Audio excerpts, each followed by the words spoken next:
Benvinguts a tots. Avui, 6 de maig, celebrem ací a Quart de Poblet el Gran Xoc Solidari, un projecte que va sorgir l'any 95 com a iniciativa de les cases de joventut de Manises. Aquest event pretén sensibilitzar i educar a la població i entrar als col·legis per fomentar la cooperació i solidaritat entre els més joves, a més de donar a conèixer la labor de les diferents ONGs en els països subdesenvolupats. ¿Qué fue en el proyecto? Pues en Jóvenes Solides trabajamos sobre todo la participación ciudadana y lo que es la inclusión social de sobre todo poblaciones vulnerables o excluidas socialmente. ¿Per qué ho feu? Pues inicialmente trabajamos desde la Coma, nacimos de un colegio mayor donde jóvenes estudiantes de todo el mundo hacían su labor social a partir de una beca que recibían de estudios, y nació pues eso, a base del compromiso social, y nos fuimos formalizando y creciendo en base a unos valores pues eso, de justicia, equidad, igualdad. I hem estat investigant i esteu en molts països ajudant. Com és possible això? Com vos financieu? Pues inicialmente Jóvenes Solides nació en la Coma, en Paterna, pero realmente estos jóvenes que eran de diferentes partes del mundo se llevaron su aprendizaje y compromiso a sus lugares de origen, y cuando volvieron a Colombia, Ecuador, Nicaragua, El Salvador, Marruecos, quisieron formalizar otros Jóvenes Solides, donde también esos valores se podían trabajar con jóvenes estudiantes de allí, y se iniciaron otras residencias donde jóvenes también recibían apoyo para poder estudiar y seguir su formación académica, pero a la vez también se comprometían con su contexto social y ayudaban a otros y otras a través de la residencia.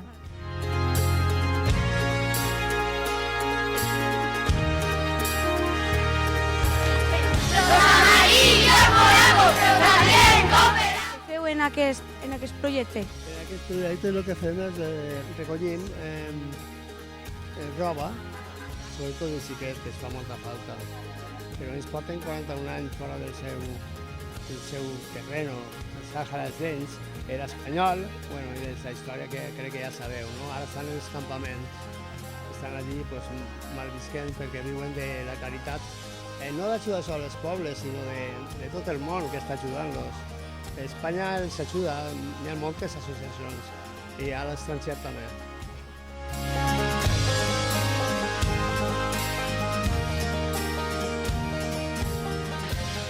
Des de l'Assemblea de Cooperació per la Pau treballem en 18 països, perquè som una organització estatal, però des d'ací de València i des d'ací de Quart de Poblet específicament treballem a El Salvador, a Palestina, Senegal i a Marroc.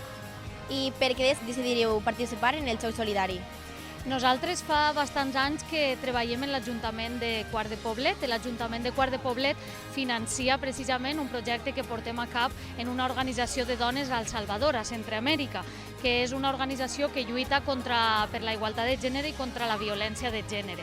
Aleshores, ens van comentar des de cases de joventut, que també hem fet activitats amb vosaltres, de participar en el Gran Joc i d'arrimar-nos un poc als escolars a través d'aquest projecte per a que sàpiguen què és la cooperació internacional i que els xiquets vagin prenent un poc de consciència i de compromís cap a la solidaritat internacional. I per això vam decidir participar en el Gran Joc Solidari.